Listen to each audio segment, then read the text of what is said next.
ఐబొమ్మ రవికి big relief, bail మంజూరు చేసిన తెలంగాణ హైకోర్టు. తెలంగాణలో తీవ్ర సంచలనంగా మారిన పైరసీ వెబ్సైట్ నిర్వాహకుడు ఐబొమ్మ రవి కేసులో కీలక పరిణామం వెలుగులోకి వచ్చింది. ఐబొమ్మ నిర్వాహకుడు ఇమ్మడి రవికి ఈ కేసులో తాజాగా తెలంగాణ హైకోర్టు బెయిల్ మంజూరు చేసింది. రవికి కండిషన్తో కూడిన బెయిల్ మంజూరు చేసింది కోర్టు. అయితే సినిమా పైరసీతో నిర్మాతలకు కంటి మీద కొనుక్కు లేకుండా చేసిన రవిని గత ఏడాది నవంబర్ 16న సైబర్ క్రైమ్ పోలీసులు అరెస్ట్ చేశారు. సినిమాల పైరసీతో పాటు బెట్టింగ్ యాప్ల ప్రమోషన్కు పాల్పడినందున అతనిపై 5 కేసులు నమోదు చేశారు. కస్టడీలో భాగంగా అతన్ని 20 రోజుల పాటు సైబర్ క్రైమ్ పోలీసులు విచారించారు.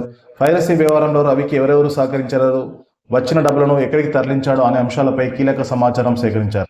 అయితే బెయిల్ కోసం రవి పలుమార్లు చేసిన దరఖాస్తును కోర్టు కొట్టేసింది. అయినా పట్టు వదలకుండా ప్రయత్నించిన రవికి బిగ్ రిలీఫ్ ఇస్తూ ఎట్టకేలకు న్యాయస్థానం షరతులతో కూడిన బెయిల్ను మంజూరు చేసింది. రవి తన పాస్పోర్ట్ను కోర్టులో సమర్పించడంతో పాటు ఇంటర్నెట్ను ఉపయోగించొద్దని కోర్టు ఆదేశించింది. ఒకవేళ నెట్ వాడాలనుకుంటే పోలీసుల అనుమతి తీసుకోవాలని స్పష్టం చేసింది. ప్రతిరోజు ఉదయం 11 గంటలకు సిసిఎస్ పోలీసుల ముందు హాజరవ్వాలని బెయిల్ షరతుల్లో తెలిపింది నాంపల్లి కోర్టు. పైరసీతో 13 కోట్ల 40 లక్షలు వచ్చాయని విచారణలో పోలీసులకు చెప్పాడు రవి. రవికి ఉన్న మొత్తం 7 బ్యాంక్ ఖాతాల్లో ఈ మొత్తం సొమ్ము డిపాజిట్ అయింది. ఆన్లైన్ బెట్టింగ్ యాడ్ల ద్వారా ఒక్కోసారి ఏకంగా 1,80,00,000 వచ్చాయని కూడా విచారణలో వెల్లడించాడు ఐబొమ్మ రవి. ట్యాక్స్ ఇబ్బందులు రాకూడదని తన సోదరి చంద్రికకు 90 లక్షలు పంపాడు. అలాగే లావాదేవీల మొత్తాన్ని విదేశీ కరెన్సీ రూపంలోనే చేశాడు.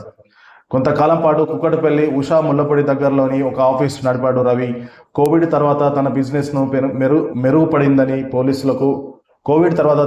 మెరుగుపడిందని పోలీసులకు వివరించాడు రవి. దాంతో తనకు బాగా డబ్బులు వచ్చాయని ఒప్పుకున్నాడు.